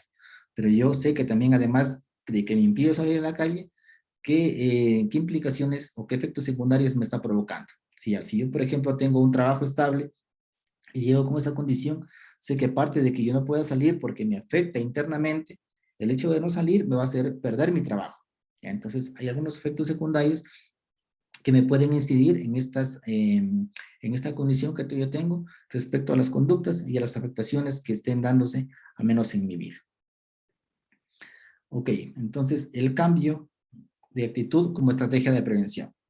Hay algunas estrategias que se pueden llevar a cabo para que las personas puedan reducir esta problemática que les está afectando. Estos aspectos en concreto, o un aspecto en concreto que se ha trabajado mucho, son las campañas informativas. Y aquí hay algunos aspectos que se tienen que tomar en cuenta en las campañas, es decir, que los mensajes puedan captar la atención, la comprensión, aceptación, retención y acción. La atención generalmente cuando se realizan campañas informativas se refiere al hecho de transmitir mediante un mensaje que capte la atención, mediante un logo, realmente que llame la atención dependiendo del grupo etario con que yo estoy trabajando. El mismo debe ser comprensible, debe ser con un lenguaje sencillo, no tan técnico, para que pueda captar a la mayor cantidad de la población. Y de esta forma, cuando yo capto la mayor atención de la población y el hecho de que la persona lo comprenda el mensaje, lo va a aceptar, es decir, no va a ser tan chocante. Mediante esa aceptación, si yo sí tuve una campaña adecuada, se va a lograr percibir que se retenga el mensaje a lo largo del tiempo. Es decir, que las personas comprendan la afectación o la problemática que pueda tener o incluso los beneficios, las acciones positivas que puedan tener el hecho de mantener una conducta, ¿ya? Y cuando yo tenga ese conocimiento, sí yo voy a ejecutar algún tipo de cambio, porque yo voy a conocer las implicaciones, factores secundarios, efectos que puedan tener la conducta que yo he estado realizando en ese momento. Entonces, dentro de las campañas informativas también se tiene que tener una efectividad en los mensajes, ya cuando se ejecuten. Aquí indica mucho que depende de quién lo presenta. Generalmente, si yo hablo o trabajo con adolescentes, puedo captar mayor atención también trabajando con grupos de pares, es decir, con grupos de la misma edad. Es diferente también quién comunica, por ejemplo, los efectos o la información de la problemática. ¿Ya? Puede que si, por ejemplo, una persona de reconocida, un investigador que ha trabajado mucho en esa línea, comunica pues la problemática, me va a convencer de forma significativa, porque yo voy a saber que tengo sustento, que esa persona representa o que ha investigado mucho. Entonces, sí influye mucho el hecho de quién me transmite la información con respecto a la problemática. Claros, concisos y no complejos, pues se refiere a lo que yo manifestaba, no ejecutar un lenguaje muy técnico, porque puede que no logre la comprensión de las personas o de todo el grupo. El argumento dependerá de la audiencia, pues depende de cómo yo haga el discurso. Puede ser diferente el hecho de transmitir el mensaje a una comunidad rural, a un ambiente escolar, a un ambiente académico, etc. Entonces hay que tomar en cuenta también cómo se transmite eso. Y el comunicador pues deberá explicar las conclusiones de la información presentada. Muy aparte de que yo ya he podido psicoeducar, dar todas las pautas, es importante siempre dar un mensaje de cierre, ¿sí? Es decir, cómo yo puedo resumir toda la información de forma concreta para que se logre resumir ese tipo de acciones y pueda llevar a cabo como un efecto de conclusión, un párrafo de cierre, en que las personas se vayan convencidas de que realmente de los argumentos que yo estoy especificando son válidos y en las acciones que puedan ejecutar para lograr ese tipo de cambios. Finalmente, también se trabaja mucho con las apelaciones al miedo. En este caso se ha trabajado, por ejemplo, en campañas de prevención de consumo de tabaco. Sí, ahí cuando yo consumo tabaco, por ejemplo, cuando yo compro una cajetilla, se suele ver, por ejemplo, pulmones deteriorados, que dicen mensajes muy claros que fumar mata, o en el consumo de alcohol, por ejemplo, que está venta prohibida a menores de 18 años. Entonces, se trata de indicar todos los aspectos negativos que tiene el hecho de seguir ejecutando esa conducta. Pero, por ejemplo, si yo me centro en el consumo de tabaco, veo que a veces me llega como a crear cierta resistencia en las personas, ¿ya? Porque esas campañas de consumo de tabaco ya llegan a ser un poco habituales, el hecho de que las cajetillas, yo siempre veo el mismo logo, ya sé la imagen que va a tener, etcétera. Entonces, esas apelaciones al miedo también tienen que estar un poco estipuladas y articuladas de tal manera que no se llegue como a cansar a la gente, porque si se puede llegar a crear una resistencia. Entonces, mediante esta psicoeducación, pues sí se tiene que trabajar en la convencer de que estas consecuencias son reales, de que describir la forma de evitar esas consecuencias es negativa, ¿sí? Entonces, sí depende mucho de cómo yo marque el discurso de forma concreta y el hecho de cómo pueda convencer a la gente. Sin embargo, dentro de las apelaciones al miedo, al igual que estas otras estrategias, no me pueden llegar a que yo tenga un cambio a largo plazo, ¿ya? El cambio puede ser a corto plazo, ¿sí? Pero si yo no refuerzo las campañas, no refuerzo los métodos, simplemente se va a desvanecer y no me va a haber servido de mucho ejecutar este tipo de acciones con respecto al miedo. Y el cambio de actitud y el cambio de conducta, pues es la mayor influencia si se adquieren a través de una experiencia directa, ¿sí? Es diferente, por ejemplo, que una persona decida dejar de consumir cuando se intoxicó, que una persona que tenga que dejar de consumir cuando no ha pasado nada, simplemente las personas a su alrededor ven que está consumiendo de forma reiterativa, de forma frecuente cada semana. Entonces, la experiencia directa me dirá a mí, bueno, en verdad tengo esa problemática, en verdad la voy a poder tolerar, en verdad voy a poder ejecutar un cambio o no puedo hacerlo. Sí, entonces también son fácilmente accesibles y relevantes. Si hablo, por ejemplo, de problemas de salud, a nivel de depresión o a nivel de ansiedad, por ejemplo, puede que yo en verdad no tenga como tener una terapia psicológica o como yo irme a un hospital que me pueda. Entonces, sí depende mucho de las estrategias o de los recursos que yo posea para poder establecer ese tipo de cambio.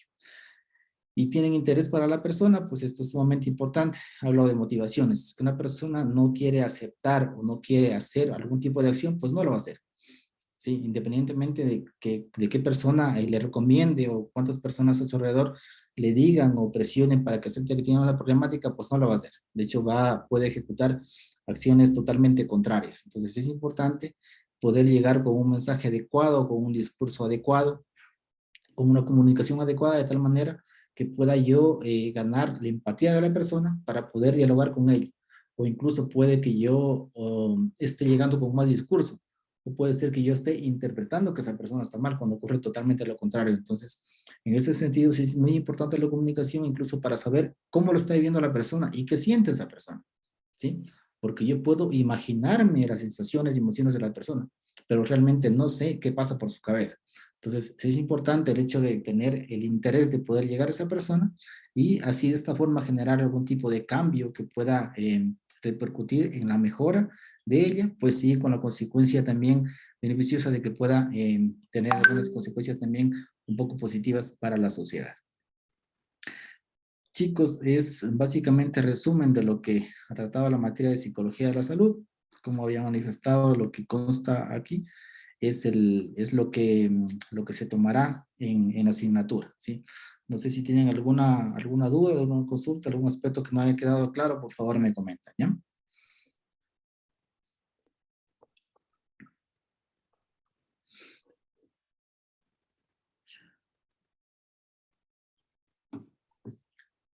Bueno, creo que no hay dudas. Y muchas gracias también por la convocatoria. Igual, chicos, si tienen alguna consulta, al menos con respecto a cómo se vaya a llevar a cabo el proceso de examen complexivo, la materia, pues nos comentan. Y en un momento compartiré la presentación también a Livia para que les pueda pasar a ustedes y puedan repasar junto con el capítulo del libro en donde se encuentra la información que es acá. ¿Sí? Gracias, estimado Giovanni, por la colaboración y por haber sido bastante específico en los temas. Como les decía anteriormente, estimados estudiantes, o sea, son temas bastante complejos y bastante largos. Entonces, la idea es que ustedes refuercen estos conocimientos con las clases y que puedan prepararse para el examen complexivo. Muchas gracias, Giovanni. Esperamos que nos ayudes con el material. Esto, gracias a todos. Que pasen bien, chicos. Cuídense.